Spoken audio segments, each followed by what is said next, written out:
Francis Gosselin. Ça sonne comme une arnaque. J'ai-tu une bonne logique, moi, là? Mario Dumont. Dis pas que c'est pour faire plus d'argent. La rencontre, Gosselin-Dumont. Bonjour, Francis. Salut, Mario. Alors, fin de la saga de OpenAI, donc la compagnie qui est derrière ChatGPT, dont le PDG avait été mis dehors par le conseil d'administration. Vendredi, fin de journée. Puis là, finalement, en fin de semaine, il le reprenait plus. Microsoft, lundi matin, la semaine a commencé, Microsoft embauchait Sam Altman comme un nouvel employé. Exact. Et entre-temps, plein d'autres affaires. Là, Mario, il y a 400 employés clés là, qui menaçaient de démissionner. Parce qu'ils étaient attachés à lui. Puis à la vision qu'il incarnait. Puis tu mets le PDG dehors. Le PDG qui est d'ailleurs, Sam Altman, c'est pas juste n'importe quel PDG. Là, pour beaucoup de gens, d'ailleurs, des auditeurs, c'est un peu le visage là, de cette révolution de ChatGPT, de l'IA. Il y a Salesforce, là, qui est une autre entreprise qui fait un logiciel de gestion de clientèle, mais une grosse entreprise. Ils ont fait des annonces, c'était un peu baveuse, là, mais qui offraient de matcher le salaire, les stock options de n'importe quel employé d'OpenAI qui voulait venir travailler chez eux demain matin. Là, c'était comme venez chez nous, là, on va tout matcher vos conditions d'emploi. Parce que c'est des tops, là. C'est des top guns. C'est la meilleure place au monde, probablement, pour travailler en IA. Puis donc, le chef de ça, Sam Altman, qui a été mis dehors d'une manière un peu cavalière.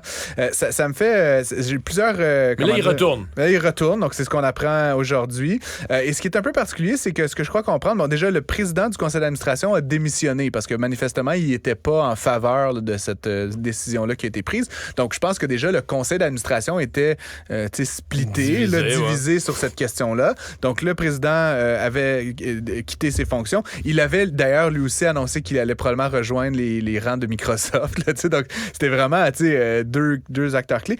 Un des acteurs ou un des membres importants là, de l'organisation, qui est le chief scientist, là, donc le scientifique en chef de OpenAI, qui aurait été à la base un peu en partie responsable de cette démotion-là, de ce licenciement-là, a fait un tweet, en fait, ou un X, pour s'excuser, en fait, de tout ça, puis un peu pour dire avoir su, il n'aurait pas soutenu ça. Et ce qui est très bizarre, c'est que, manifestement, Sam Altman l'a comme pardonné, en fait. Donc, ça semble être vraiment une chicane comme deux gars, à quelque part, qui a fallu un des deux a réussi à convaincre le conseil d'administration de mettre son ami dehors, là, ami / cofondateur de longue date là, de l'entreprise, mais là, finalement, ils se sont comme rabibochés pendant le week-end, et donc là, l'autre, il pile par-dessus son orgueil. Parce que si les 400, tu dis il y a 400 qui menaçaient de quitter... Ouais. Si ces 400-là quittent, là, est-ce qu'ils sont le brain?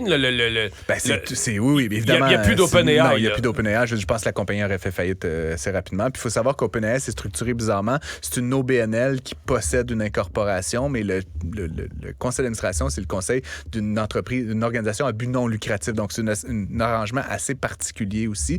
Mais tout ça pour dire, sans ces 400 personnes-là, je pense qu'il y aurait plus vraiment d'activité. C'est pas une usine. Là, je veux dire, c'est de l'intelligence artificielle, c'est les têtes que ça te prend. Ça, puis contrairement, l'usine, qui est une analogie intéressante, la machine, par exemple, tu peux être formé ou non sur une machine, mais là, du code d'IA très avancé, la personne qui a écrit le code, elle est une des rares personnes à savoir comment ce code-là il fonctionne, comment il est écrit. Elle peut le montrer petit à petit à un autre, mais si tu claques la porte demain matin puis que tu verrouilles ton ordinateur, 400 qui claquent la porte, essaye de retrouver comment que c'est fait, comment c'est écrit, c'est quoi l'architecture du logiciel.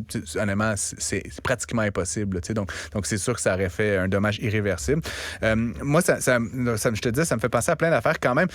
On a beaucoup fait couler d'encre, puis je pense que c'est un peu spectaculaire parce que ChatGPT, c'est un peu dans l'air du temps. On en parle beaucoup. Mais en même temps, Mario, les startups de la Californie, puis des startups de n'importe où, là, ils vivent tous et toutes des crises comme celle-là à un moment donné de leur existence. Tu peux très bien t'imaginer, là, au début, là, c'était 2 gars, 3 gars, 4 filles, qui se partaient une petite startup, il y avait 3 piastres dans leur compte en banque, une vieille chaise Ikea, puis un laptop. Puis là, soudainement, t'es rendu 1000 employés, t'as Microsoft qui te donne 10 milliards de dollars. C'est comme, ça dépasse l'entendement, puis souvent, ça ça provoque des crises de leadership, ça provoque des crises de gouvernance. Pourquoi? Parce que c'est des croissances ultra rapides. Puis ton conseil d'administration, ils ont tous 32 ans, puis tu sais, ils ont pas de REER, là, tu comprends? Je veux dire, c'est comme complètement... Il y a comme un déconnect entre les conditions dans lesquelles on a fondé l'organisation, puis là où on arrive très rapidement. Puis souvent, c'est un enjeu soit de maturité ou de compétence ou de clarté des règles. Parce qu'honnêtement, toi puis moi, mettre un PDG dehors, un PDG qui est charismatique, qui est crucial à l'opération, avec 0 heure de préavis, puis tout ce qu'on a vécu dans les 3-4 derniers jours, c'est en termes de gouvernance, c'est inacceptable. Non, puis le conseil d'administration aurait dû prévoir une transition, une façon d'annoncer ça au public. Qui n'ont pas fait, tu comprends? Fait que finalement, ça témoigne. Il y a eu une chicane, le conseil d'administration a choisi un camp, puis ils se sont plantés. L'autre affaire que ça me fait quand même penser, Mario, c'est que tu sais, l'IA, là, il y a comme 2 camps en ce moment là, en intelligence artificielle. En anglais, on dit que c'est les boomers, donc ceux qui pensent que ça va sauver le monde puis être une technologie productive, etc. Puis t'as les doomers, c'est-à-dire ceux qui pensent que ça va être la fin de l'humanité, puis la fin du journalisme, puis la fin du design graphique, puis tout ça. Puis il y a comme ces 2 camps-là qui s'opposent. Hein? Yoshua Bengio, là, qu'on connaît bien ici à Montréal, c'est plutôt dans le camp des doomers. Là, c'est la fin du monde, il faut arrêter le développement de l'IA. Mais c'est parce qu'ils sont surtout inquiets. Moi, je l'ai écouté. Il voit tout le potentiel de ça pour l'humanité, mais il dit malheureusement, ça risque de tomber entre de mauvaises mains. C'est un peu ça qu'il dit. Ça risque trop de tomber entre de mauvaises mains. Et ce que je veux dire, c'est qu'en fait, il y a aussi dans cette crise-là qu'a vécu OpenAI, cette tension-là entre la rapidité à laquelle on développe le logiciel. Sam Altman est plutôt, donc le PDG là, déchu puis réinstitué, est plutôt du camp des boomers, donc ceux qui pensent que il n'y a que du bon. En fait, encore une fois, il faut développer. Puis dans la logique un peu boomer, là, c'est qu'en fait, la réglementation va devoir s'ajuster au fur et à mesure qu'on le développe. Dans le camp des doomers, il faut mettre tout de suite des réglementations avant qu'on perde le contrôle puis que ça vienne assassiner l'humanité, grosso modo.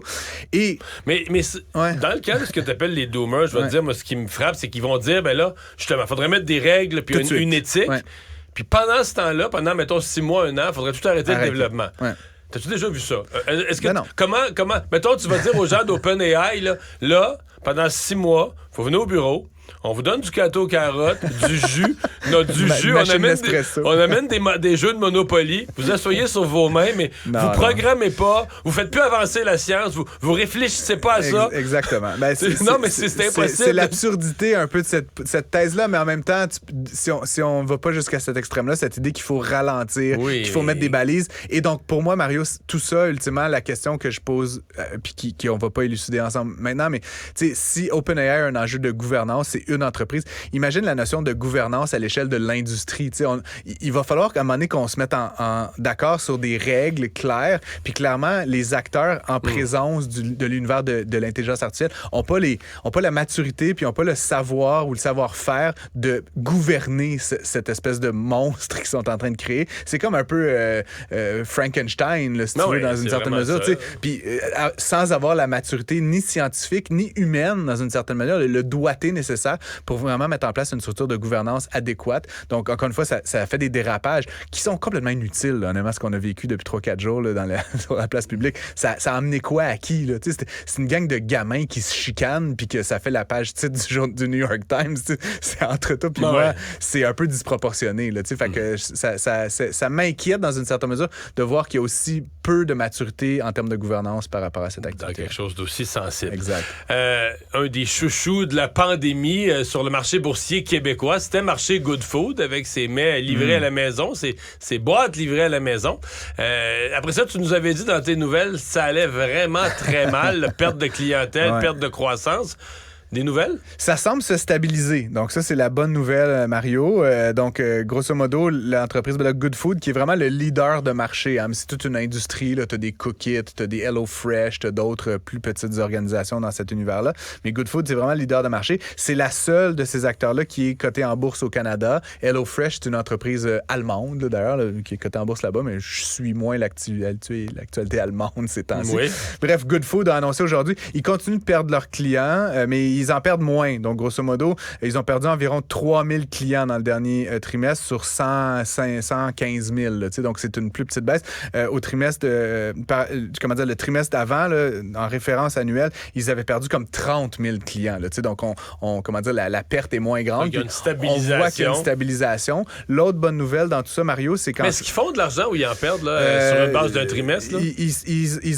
Ils contrôlent leurs coûts. Donc, actuellement, le focus de l'organisation, c'est vraiment de diminuer le coût par boîte ou par aliment pour s'assurer justement d'augmenter la profitabilité. Parce que leur stratégie, forcément, là, puis je suis pas dans le cœur de la bête, c'est de contrôler l'hémorragie puis de gérer la décroissance. Mais en toi puis moi, Mario, si tu fais 115 000 boîtes par semaine, il n'y a pas de raison que tu sois pas capable de dégager un bénéfice. C'est juste que si tu étais seté up pour en faire 200 000 puis que tu en fais juste 100 000, bien, éventuellement, ta structure de coûts, ta direction, tes machines, tes loyers, tout est trop gros. Donc, essentiellement, c'est un peu l'objectif d'une entreprise comme Goodfood. Puis, comme je te dis, toutes les entreprises du secteur là, sont en train de chercher justement des efficacités pour gérer un marché qui continue d'être intéressant, encore une fois, à quelques centaines de milliers de clients chaque semaine, mais à un niveau moindre que ce à quoi elles étaient habituées en plein cœur de la pandémie où on n'avait plus le droit d'aller au resto, où on était un peu craintif peut-être de sortir de la maison.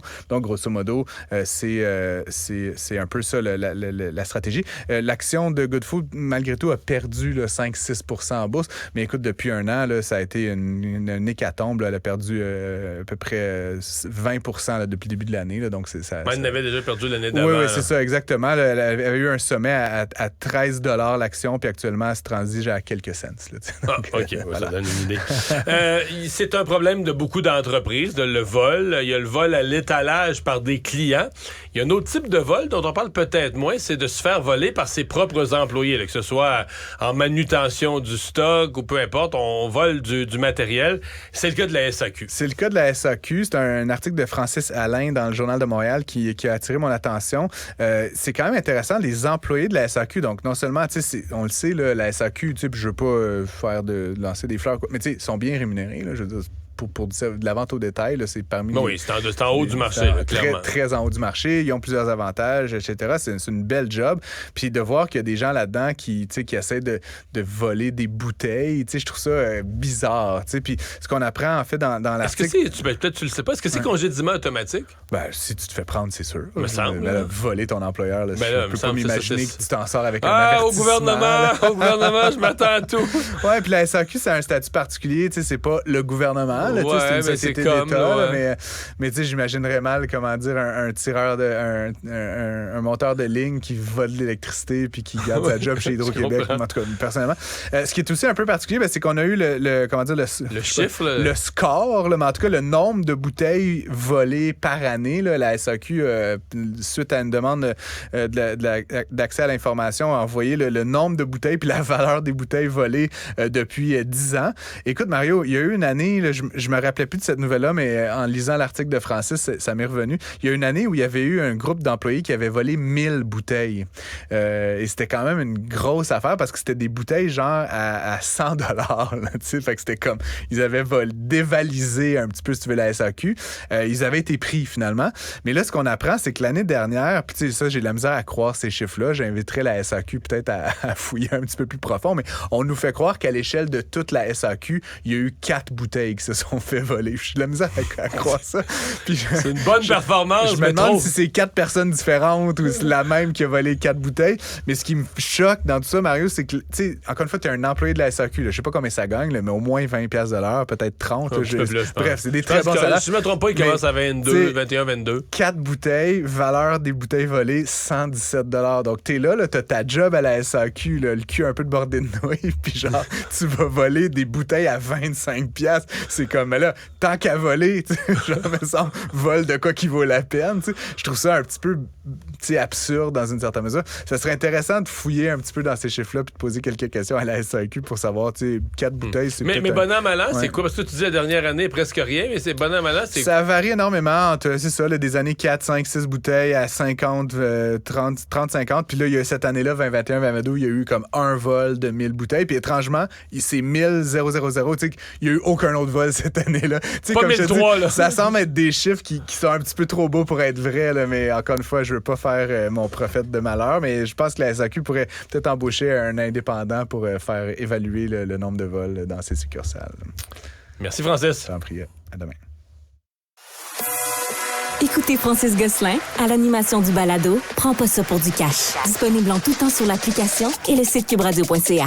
La plateforme audio et vidéo où les contenus francophones sont fièrement en vedette.